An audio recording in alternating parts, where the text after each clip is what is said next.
একদিন হুট করেই বাবা মা জেনে যায় আমার বিয়ের বিষয়ে। আমার প্রিয় বান্ধবী রিমাই তাদের জানিয়েছে।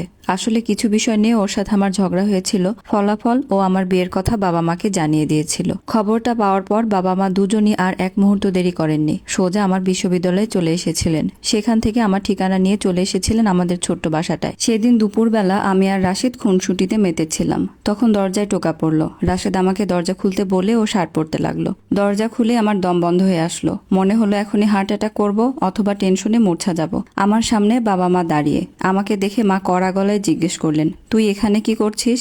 আমি থতমত খেয়ে গেলাম। ততক্ষণে রাশেদ দরজার কাছে এসে গেছে। বাবা মাকে রাশেদ চিনত, ছবি দেখিয়েছিলাম। ও শান্ত কণ্ঠে বলল, ভিতরে আসুন, বসুন, তারপর আমরা ধীরে কথা বলি। চিল্লাপাল্লা করে লোক জড়ো করলে আমাদের সবারই মান যাবে। মা আমার গালে একটা বসিয়ে দিলেন।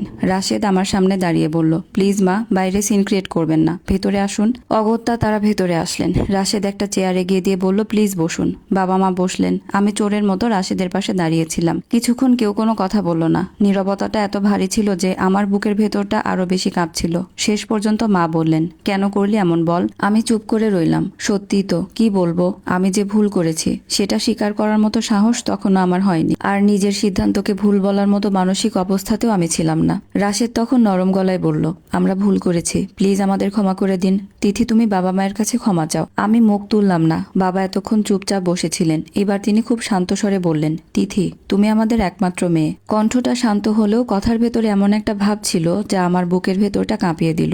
বাবা বললেন, তোমার কোনো ইচ্ছাই আমরা অপূর্ণ রাখিনি। তোমাকে বিশ্বাস করে হোস্টেলে থেকে পড়ার অনুমতি দিয়েছি। তুমি একটা ছেলেকে পছন্দ করেছো, এটা আমাদেরকে বলতে পারতে। আমরা হয়তো প্রথমে রাগ করতাম, হয়তো তোমাকে বকতামও, কিন্তু খোঁজ খবর নিয়ে যদি ছেলেটাকে ভালো মনে হতো তাহলে ঠিকই মেনে নিতাম। বাবা একটু থামলেন, তারপর আমার চোখের দিকে তাকিয়ে প্রশ্ন করলেন, তাহলে বলো, কেন এমন করলে? কেন আমাদের বিশ্বাস ভাঙলে? আমি মাথা নিচু করে রইলাম। আমার বলার মতো আসলে কিছুই ছিল না। আমি জানতাম বাবা ঠিক বলছেন, কিন্তু তখন আমার কাছে রাশেদকে ছেড়ে দেওয়ার মানেই যেন নিজের পৃথিবীকে ছেড়ে দেওয়া। বাবা দীর্ঘশ্বাস ফেলে বললেন, তোমাকে এই ছেলেটার সম্পর্কে কিছু জানানোর আছে। ওর গ্রামের বাড়ির লোকজনের কাছ থেকে আমি যা জেনেছি সেটা তোমার জানা দরকার। আমি ধীরে ধীরে মাথা তুললাম। বাবা বললেন, ছেলেটার নাম রাশেদ, বয়স 33 বছর, আর তোমার আগে ওর একটা বিয়ে হয়েছে। সেই স্ত্রীর সঙ্গে ওর একটা সন্তানও আছে। কথাটা শুনে মনে হলো কেউ যেন আমার মাথার উপরে আকাশ ভেঙে ফেলেছে।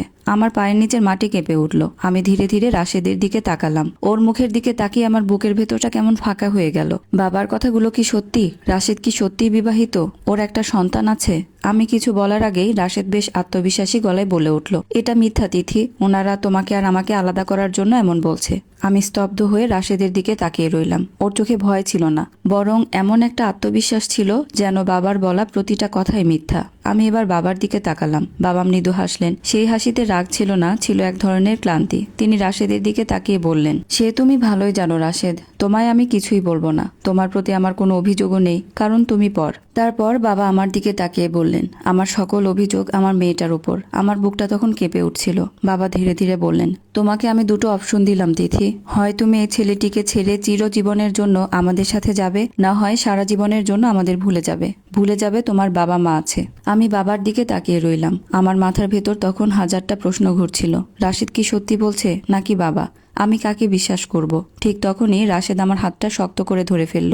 আমি ওর দিকে তাকালাম। ওর চোখ ছলছল করছে। ও সিক্ত কণ্ঠে বলল, এত মাস যাবৎ আমার সাথে থেকে তোমার কি কখনো মনে হয়েছে তুমি ছাড়া আমার জীবনে অন্য কেউ আছে? আমি দ্বিধায় পড়ে গেলাম। বাবা মা তখনও স্থির হয়ে বসে আছেন। তাদের চোখের দিকে তাকাতে পারছিলাম না। আর রাশেদের হাতটা তখনও আমার হাতের মুঠোয়। সেদিন আমার কি হয়েছিল আজও জানি না। হয়তো বয়সের অপরিপক্কতা, হয়তো ভালোবাসার অন্ধত্ব, অথবা নিছকই মতিভ্রম। আমি রাশেদের হাত শক্ত করে ধরে কর্কশ কণ্ঠে বলেছিলাম, রাশেদ যদি 10টা বিয়েও করে তাও আমি ওর সাথেই থাকবো। কথাটা মুখ থেকে বের হওয়ার সঙ্গে সঙ্গেই ঘরটা নিস্তব্ধ হয়ে গেল। বাবা অনেকক্ষণ আমার দিকে তাকিয়ে রইলেন। তারপর একটা দীর্ঘশ্বাস ছেড়ে মায়ের দিকে তাকিয়ে খুব শান্ত স্বরে বললেন, চলো মিনু। মা বললেন, কোথায়? আজ থেকে আমরা নিঃসন্তান। মা হাউমাউ করে কেঁদে বললেন, আশফাক, কি বলছো এসব? তিথি আমাদের একমাত্র মেয়ে। বাবা মায়ের দিকে তাকিয়ে হালকা হাসলেন। সেই হাসিতে যে সারা পৃথিবীর কষ্ট ছিল আমি সেদিন তা বুঝিনি। বাবা হেসে বললেন, আমাদের মেয়ে ছিল মিনু, এখন আর নেই। মা আরো জোরে কেঁদে উঠলেন। বাবা উঠে দাঁড়িয়ে বললেন, চলো বাড়ি চলো, এই জীবনে তুমি আমি দুজন দুজনের জন্য যথেষ্ট। দরজার দিকে হাঁটতে হাঁটতে তিনি একবার পেছনে তাকালেন, আমার দিকে নয়, আমাদের ছোট্ট ঘরটার দিকে। তারপর খুব নিচু গলায় বললেন, যে মেয়ে মাত্র 3 মাসের পরিচিত একটা মানুষের কথা বিশ্বাস করে 20 বছরের বাবা মাকে অবিশ্বাস করে, সে মানুষ হলেও আমার সন্তান নয়। আমি নিঃশব্দে দাঁড়িয়ে রইলাম। বাবার কণ্ঠ এবার আরো কঠিন হয়ে উঠল। আশফাক সাহেবের রক্ত তার শরীরে বইলেও তার নীতি সে ধারণ করতে পারেনি। মা কাঁদতে কাঁদতে বাবার পেছনে বেরিয়ে গেলেন। দরজাটা বন্ধ হয়ে গেল আর আমি দাঁড়িয়ে রইলাম নিথর হয়ে।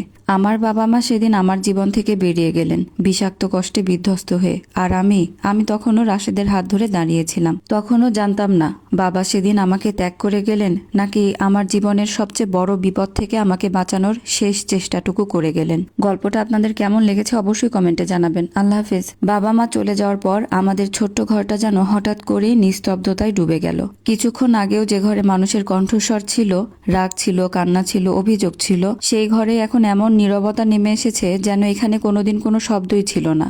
আমি চুপচাপ বিছানার এক কোণে বসে রইলাম। মনে হচ্ছিল আমার চারপাশের সবকিছু কেমন যেন ঝাপসা হয়ে আসছে। অথচ আশ্চর্যের বিষয়, আমি কাঁদতে পারছিলাম না, একটুও না। বাবার কথাগুলো বারবার কানে বাজছিল। আজ থেকে আমরা নিঃসন্তান। যে মেয়ে মাত্র 3 মাসের পরিচিত একটা মানুষের কথা বিশ্বাস করে আর 20 বছরের বাবা মাকে অবিশ্বাস করে, সে মানুষ হলেও আমার সন্তান নয়। কথাগুলো বুকের ভেতর গিয়ে বিঁধছিল। আমি কাঁদতে চাচ্ছিলাম, খুব কাঁদতে চাচ্ছিলাম, কিন্তু চোখ থেকে এক ফোঁটা অশ্রুও বের হচ্ছিল না। মনে হচ্ছিল আমার কান্নাগুলোও হয়তো আমার মতোই কোনো এক জায়গায় গিয়ে আটকে গেছে। কিছুক্ষণ পর রাশেদ ধীরে ধীরে আমার পাশে এসে বসলো। আমার হাতটা নিজের হাতের মধ্যে নিয়ে নরম গলায় বলল, তুমি আমাকে ভুল বোঝোনি তো তিথি? আমি কোনো উত্তর দিলাম না। রাশেদ আমার হাতটা আরো শক্ত করে ধরে বলল, তিথি, তুমি সত্যি বিশ্বাস করো তো আমায়? তুমি ছাড়া আমার জীবনে আর কেউ নেই। আমি ধীরে ধীরে ওর দিকে তাকালাম। এই মানুষটার ওপরই তো আমি আমার পুরো পৃথিবীটা ছেড়ে দিয়েছি। কিন্তু সেদিন প্রথমবারের মতো ওর মুখের দিকে তাকিয়েও আমার ভেতরটা পুরোপুরি শান্ত হলো না। আমি অসহায় গলায় বললাম, রাশেদ, আমাকে কিছুক্ষণ একা থাকতে দাও, আমার মস্তিষ্কটা একটু স্থির হোক। রাশেদ কয়েক সেকেন্ড চুপ করে আমার দিকে তাকিয়ে রইল। তারপর খুব স্বাভাবিক ভঙ্গিতে বলল, আচ্ছা, তুমি তাহলে একটু বিশ্রাম করো, আমি কিছুক্ষণ বাইরে থেকে ঘুরে আসি, আমারও একটু ফ্রেশ হওয়া দরকার। আমি চুপ করে রইলাম। রাশেদ উঠে দাঁড়িয়ে শার্টটা ঠিক করতে করতে বলল, আজ রাতে রান্না করতে হবে না, তোমার পছন্দের পুরি আর চটপটি নিয়ে আসবো। আমি তবুও কোনো কথা বললাম না। ও যেন আমার নীরবতাকে স্বাভাবিক হিসেবেই নিল। আমার কপালে আলতো করে একটা চুমু এঁকে বলল, বেশি চিন্তা করো না, সব ঠিক হয়ে যাবে। তারপর দরজা খুলে বাইরে চলে গেল। দরজাটা বন্ধ হওয়ার শব্দটা কানে আসতেই আমার বুকটা হঠাৎ ভারী হয়ে গেল। আমি বিছানায় শুয়ে পড়লাম। মাঝামাঝি চিত হয়ে শুয়ে ছাদের দিকে তাকিয়ে রইলাম। আজকের আগে নিজেকে কখনো এতটা ভাঙাচোরা মনে হয়নি। মনে হচ্ছিল আমি যেন ভেতর থেকে একেবারে চূর্ণ হয়ে গেছি। রাশেদ বলল, সব ঠিক হয়ে যাবে। আদৌ কি তা সম্ভব? আসসালামু আলাইকুম। আপনাদেরকে এতক্ষণ আমি তার দ্বিতীয় ছিলাম গল্পের কিছু অংশ পড়ে শোনাচ্ছিলাম। আর এই গল্পটা লিখেছেন শারমিন আক্তার সাথী।